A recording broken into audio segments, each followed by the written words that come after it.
Do you worry that your examiner won't understand you because of your accent? In this video, I'm going to share with you the secrets that help me to go from this to more native-like speech.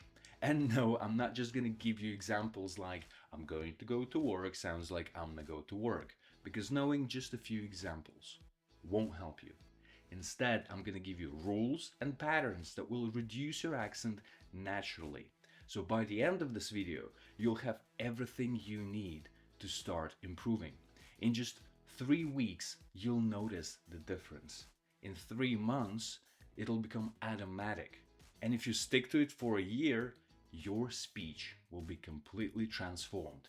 So let's jump right into it. So the main thing that we need to understand is that English has a very unique rhythm. And if we can achieve that rhythm, we can sound more natural. But how do we do that? Let's take a look at the sentence. I was just chilling at home yesterday. Right, if I give equal amount of stress to every word, I'll sound like this. I was just chilling at home yesterday. That didn't sound very natural, right? So compare it to this. I was just chilling at home yesterday. That was a lot better. So what did I do? I reduced some of the words. I made them shorter. But how do you know which words can you shorten? Now, if I just select these words, if I just tell you, I chilling home yesterday, would you understand me? Yes, I chilling home yesterday. So these are important words because they give you information about what I'm trying to say. These other words, they are important for grammar, but not that much for speaking, and therefore we can shorten them. So the first rule that we're going to look at, well, the first sound that we're going to look at is schwa sound, because schwa sound is a sound that doesn't get any stress, and it sounds like this. Oh, that's it. No stress, no effort, nothing. It's like, oh, I'm tired. Okay? So instead of saying I was, we can simply say I was. So there's a schwa here. I was. I was. Now, the next word, this is probably the most interesting part.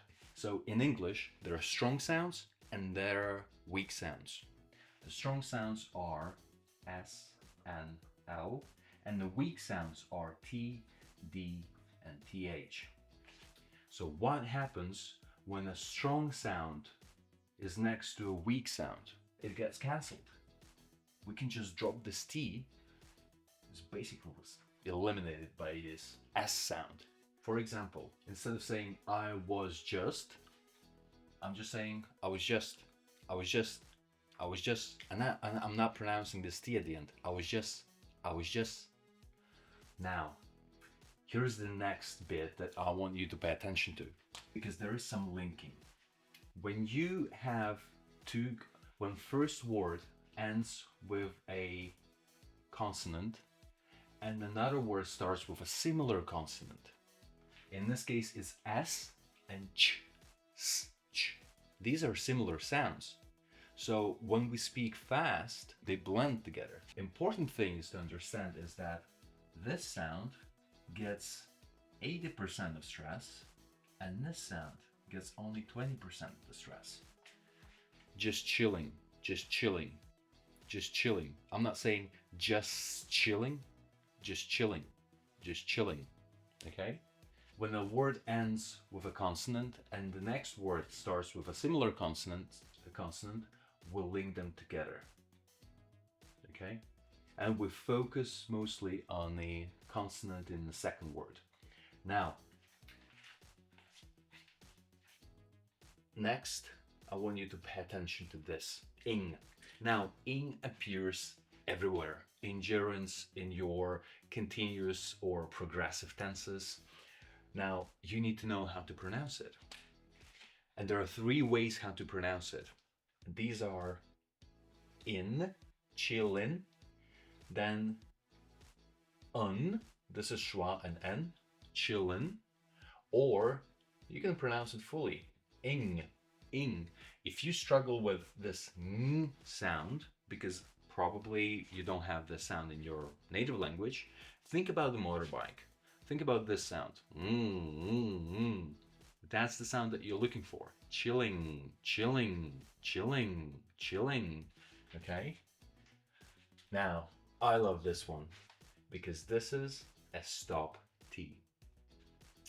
Now, when we pronounce the T sound, what we do is, let me just draw a picture here.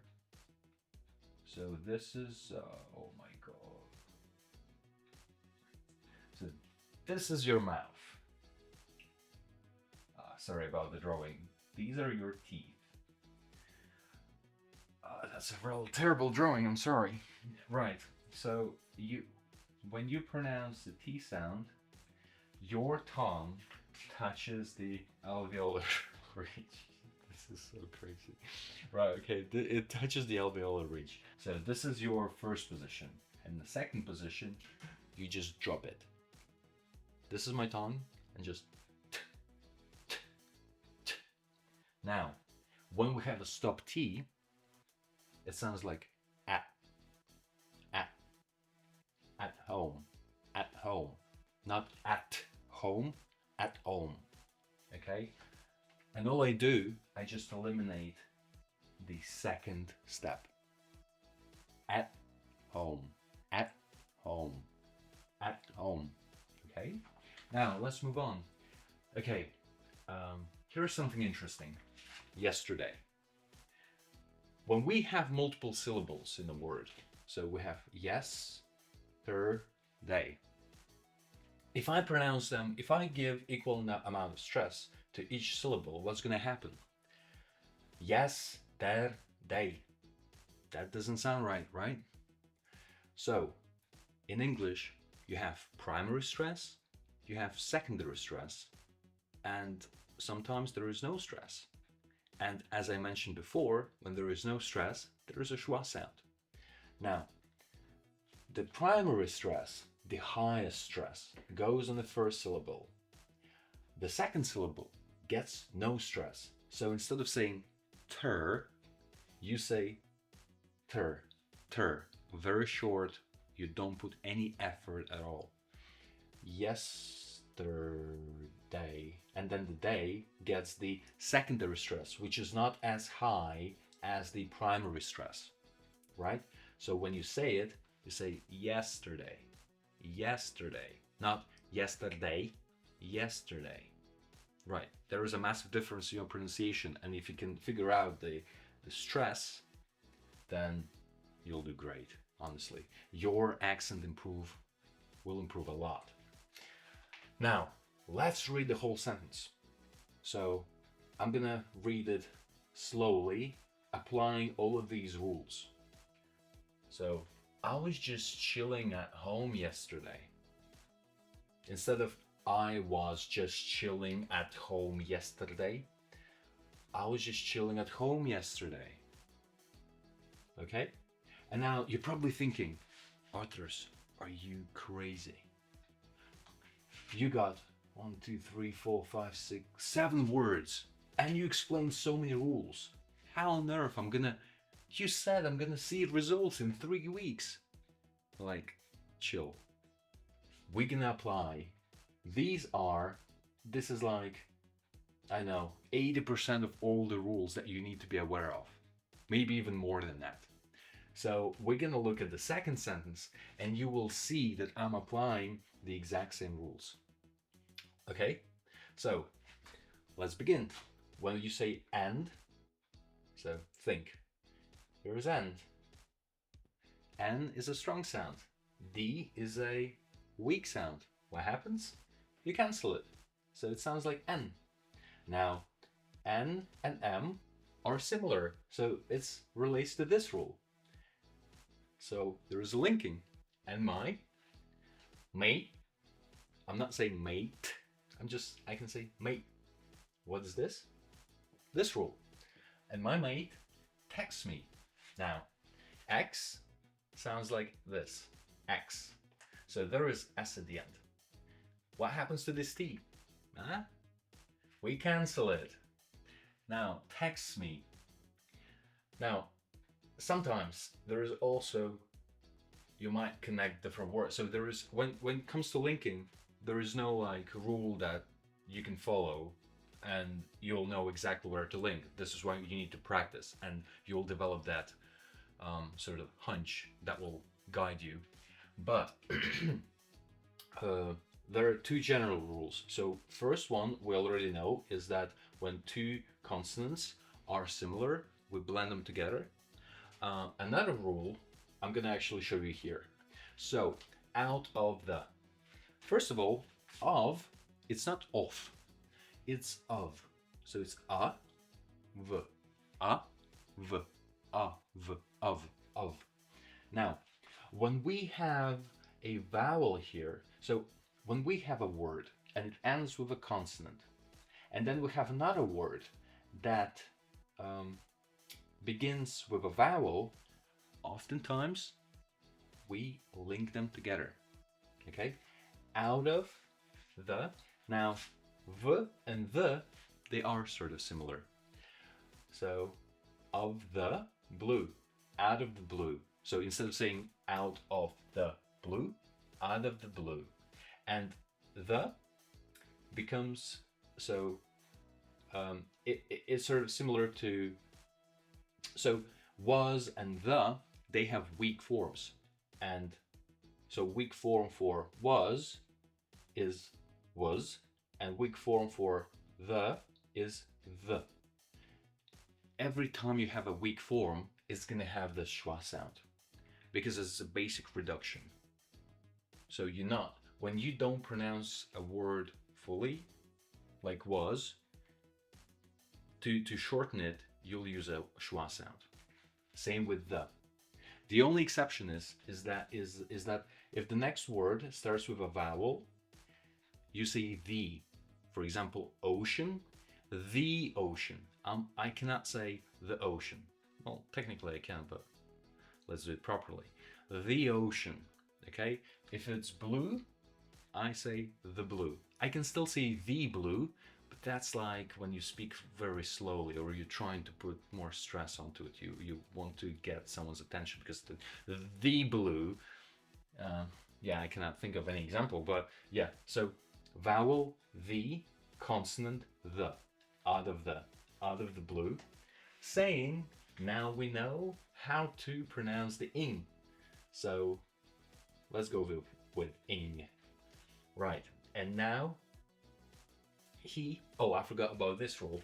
So I, he, she, and it, they all have weak forms because in a sentence, we often know what is going to be a subject. So it can be me, I could be talking about myself, I could be talking about you, or I could be talking about my cat. Who knows? But every time we talk, we know we refer to someone else or we're referring to ourselves. So this is why these words have weak forms. For I, it's a. So instead of saying I was just chilling, I was just chilling. I was just chilling. Okay? For he, you just cancel the H. So, and you connect, because again, this is a vowel, this is a consonant. Saying is, this rule, where was it? I explained this rule somewhere, over here. So again, it's the same rules. Saying is totally, okay, totally, 3 syllables.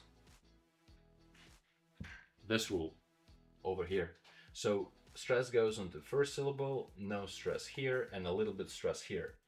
Totally. What happens to the part that gets no stress? It's got a schwa sound. Totally. Right? Okay, let's move on.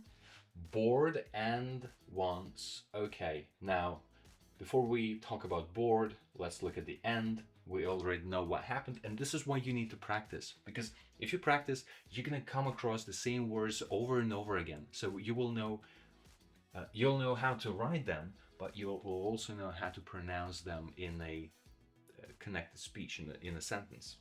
So and sounds like n, and this rule over here. So consonant, this is a vowel. connection. Borden. When you connect them, it feels like D is over here, not here. Borden. Borden once. It'll make sense when I read it quicker, because when you read it slow, it sounds a bit off. Now, what happens to this T? N and S, strong sounds, cancels the T. To is the similar role to this one. To has multiple weak forms. The most common one is ta. Ta. And again, if we link it, what happens? Strong sound will cancel the weak sound, so we cancel it. It sounds like once a. Once a grab, some grub. Right. And here, I love this bit here. Grab, grub. This is a short A sound. A. This is a short U sound. A. A. A. A. A. Different sound, right? A. A. Grab, grub. Grub, grab. Grub, grab. Grab, grub. Okay? Grab some grub. Okay, and this is it. Let's read it slowly. Let me actually go to this side. And my mate texts me out of the blue saying he's totally bored and wants to grab some grub. I messed up here. So let's try again. And my mate texts me out of the blue saying he's totally bored and wants to grab some grub. Now this part sounds more natural now, right? Bored and wants to grab some grub. Let's try a bit faster. And my mate texts me out of the blue saying he's totally bored and wants to grab some grub. Okay, now how do you practice this? One of the things that I did before ChatGPT existed, because I'm so old, I just took scripts for movies or TV series. Because what you want to do, you don't want to take a newspaper article and do all that. Well, absolutely you can, but we trying to understand English rhythm and how to speak naturally. So we need to grab colloquial language, spoken language, conversation language. Oh god, so many synonyms. Right, anyway, so I took a script and I would do all this analysis and then I would try to pronounce it myself, like as if I was an actor. Another benefit of doing a movie script is that you can listen to what the actors are saying and repeat after them as well. But yeah, do this analysis. Another way to do that, which is probably a bit quicker, is ask ChatGPT to give you some conversational dialogue or something like that, because this is exactly how I created this bit. I'm too lazy, I know. I can't even come up with my own examples, right? Yeah. Now, if you still find all these difficult, then don't worry, just let me know in the comments and I will record another one so you can practice with me. Okay? No problem at all. Now, if you like this video, you might also like this one when I challenge you to spot mistakes. And if you can figure out all of the mistakes, then you're ready for your IELTS test. If not, then don't worry, try to figure them out and you'll know what you need to practice on. Okay? Thanks for watching till the end. Until next time. Bye.